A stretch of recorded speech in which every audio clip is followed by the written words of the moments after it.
Hi INFJs! Do you ever find yourself getting really frustrated for bending over backwards for those people that just have no respect for you and are constantly taking, and yet you still want to give them what they want for some unknown reason, right? It's like we run behind them to keep harmony, to keep them happy, even though we know they probably don't even like us. They have no respect for us. This was me, and I'd get so frustrated with myself. I'd come down on myself. The negative self-talk would start, and I really felt I was worthless doing this. And I couldn't understand why I did it, because it felt like my body would just naturally do it. Like I was just out of control. I just had to do it. I couldn't control it, and it was horrible. This is what I'm talking about today. I think it will be a great conversation with INFJs and people pleasing, because sometimes it really does feel like it's something that is just natural for us to do. And it's really hard to stop, and it causes us lots of issues. So if you can relate to any of this, stick around. You might find it interesting. Then I'm going to share with you 3 things that I've done throughout my INFJ life that has really helped me with the people pleasing, to simmer it down a little bit. So if we haven't met before, my name's Trina Bretnell. I am an INFJ. And I like showing up and sharing INFJ things that could help other INFJs. So welcome to my channel. If you're new, if you're returning, I'm very grateful for you coming back. So us INFJs, it really does seem like people pleasing is natural. It comes natural to us. And in many ways, we can say that it actually does come natural to us if we aren't careful, right? So we struggle with this, though, for a number of reasons, and it's a number of deeply rooted reasons. I'm not going to talk about all of them. I'm just going to talk about a few. Otherwise, we're going to stay here forever and ever while I talk. But some of the deeper rooted reasons why we tend to people please, why we give people what they want, even when they don't respect us, and we're constantly like running behind people, keeping harmony, even when we're exhausted. I would do it and I'd be so exhausted by the end of the day. And when I would look back at my day, I hadn't done anything for myself. Not one thing that I wanted to do. I did things for everybody else. And it was a horrible feeling, because lots of times those people that I was doing things for, they weren't even very nice to me. And yet I would still please them. And I couldn't understand why. One reason that INFJs do this is our deep empathy. We're very, very deep empaths. We feel other emotions deeply. So when somebody is hurting or struggling with something, or they need help, we can feel what they're feeling as if we're experiencing that particular thing ourselves. So it's like we're hurting ourselves. It's like we're struggling, we're frustrated. Even if we aren't in that situation, we're feeling it as if we are in that situation. So this doesn't go well with us, because we like to keep harmony. We like to make people around us happy. So we end up giving that person what they need, especially if we know how to help them. And chances are, lots of times we do know how to help them because we know what they need. So we will give it to them to make them happy. It really is in our nature. However, it doesn't always serve us, because we will get caught up in it. It doesn't matter where we go. We're always feeling other people's emotions, right? We're feeling them very deeply. So it's like we're constantly people pleasing. We're constantly giving them what they want. And then it leads into our deep-rooted fear of rejection. Many INFJs have this. We really, really fear that rejection because we were rejected right from a young age. Most of us, I'm not saying all of us are, but most INFJs are rejected from a young age because we're complex.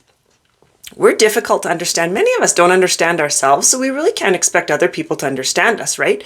But we get rejected, we get pushed away, we get like abandoned by friends, whatever it may be, and this scares us. So from a young age, we discovered that we could read people. Going back to our deep empathy, we knew exactly what people wanted. It wasn't hard for us to do this. It just was something that came natural. Then we discovered that when we gave them what they wanted, they accepted us.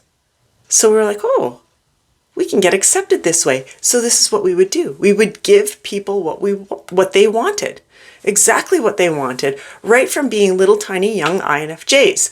It worked for us back then.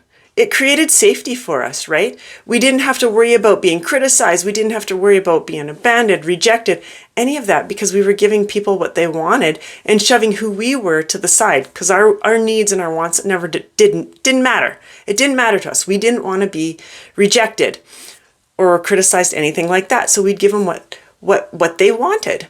It became a habit or a coping mechanism. Okay? And we carried it with us into our adult life. And many of us still do this. I did, right up until almost 40 years old. I didn't even realize it had become such a habit that I didn't even realize that I was doing it until it was brought to my attention. And I stood back and I just looked at my life. I always think of it as getting outside your body and standing back and looking at yourself on how you're reacting in situations, which it sounds a little crazy doing that, but it's very helpful when you can do that. You just stand back and be a spectator. You're just observing what's going on with you, right? And I couldn't believe how often I would do it because I was scared of that rejection that I was going to have, that criticism. So to avoid all that, I would give people what they wanted and forget about what I wanted. And this was not helpful at all. This does not help us. This really hacks on our self-worth. This is wiring our brain to believe that we're worthless. We don't have any worth. Everybody else is worth more than us. Our needs, our desires, our wants, whatever it may be, they're worthless, right? So when we feel that way, it's really hard to change. It's really hard to set that boundary because that's what it is. People pleasing is all about boundaries, right? We have to set those boundaries. INFJs struggle with boundaries. We really, really struggle with boundaries, but that's what it is. It's a boundary issue. When we have low self-worth, we really struggle with those boundaries, setting them because we don't believe that we're worth setting boundaries for. Right? So it doesn't serve us at all. So what do we do about this? This is the 3 things that I did.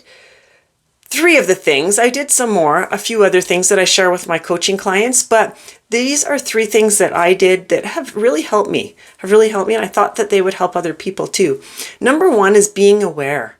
Like I said, step back and notice. Notice yourself doing it without judgment.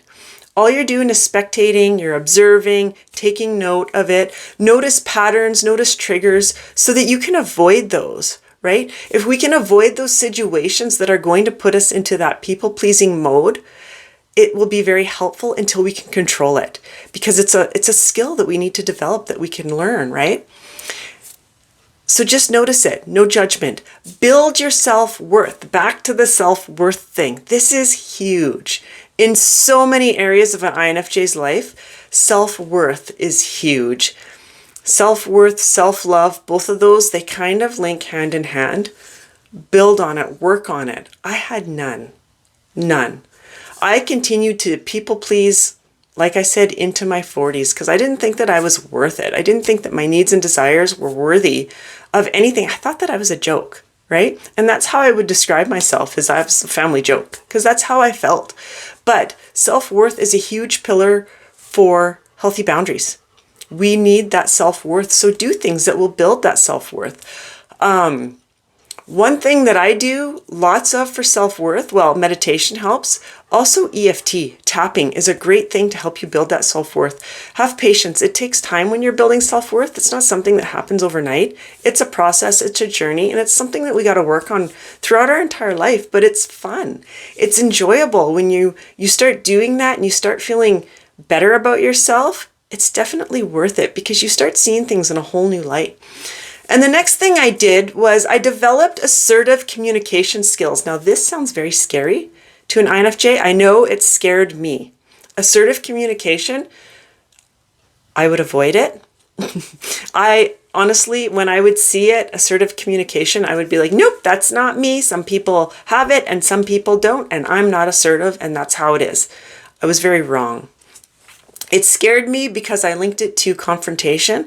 I don't like confrontation at all. I will avoid it at absolutely any cost. Used to, not so much anymore. I pick and choose because I do know confrontation is important. However, assertive communication, it doesn't mean confrontation. But that's what I had it linked to, and it sounds very scary to a lot of INFJs because we think the same way about this often because none of us really like confrontation, right? But assertive communication, it's a skill. And this was another thing that I used to think too, is you're either assertive or you're not. You're born with it or you're not. But I was wrong. It's a skill. And this is a good thing because skills can be developed. They can get developed so that we're really good at it. We can hone in on those skills. So it's not something that you're born with. It's a skill that people develop. Be patient with yourself and develop it. If this is something that is interesting you, if this is something that interests you, maybe I should learn how to talk today. Anyway, I'm teaching a boot camp on this, all about boundaries. It's a 2-day boot camp. It runs June 22nd and 29th. So a few hours each of those Saturdays, and it's specifically tailored for INFJs who want to improve their boundary skills. Boundaries can be scary for INFJs. I know they were very scary for me, and I had zero. I was very poor at them.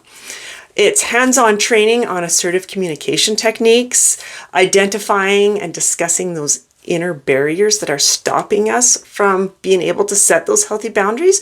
Maybe you're trying to set boundaries and think you're doing a good job, but something keeps coming up and you can't keep them enforced, or whatever it may be, and you can't quite identify what's going on. We'll discuss that and work through it and identify some of those barriers, because many of us actually experience those same barriers and we don't even realize it. And it will teach you to construct a boundary statement specific for you that will help you get clarity and stay focused on your needs and your limits, which is really what it's about. We need to know our needs and we need to clearly identify our limits. I know for me, when I was doing my boundary work, I wasn't clear on either one of those things, and it was a huge barrier I had. And we're going to go over so much more in our boundary boot camp. It's going to be so much fun. I'm very excited about this. If this is something that interests you, follow the link either below in the notes, the description, or I'll put it in the comments. Again, I'm not very techie, so I can't even remember where I put it. There'll be a link that has more information about it, or you can head over to my profile and follow the link in my profile, in my bio. I hope this was helpful for you. If it was helpful, please give me the thumbs up, and I invite you to subscribe to my channel if you haven't yet. The more subscriptions I get, the more INFJs will see my channel and the more I can help. And really, that's what it's all about. Thank you so much for joining me, and I hope you have a fantastic day. Talk to you later. Bye for now.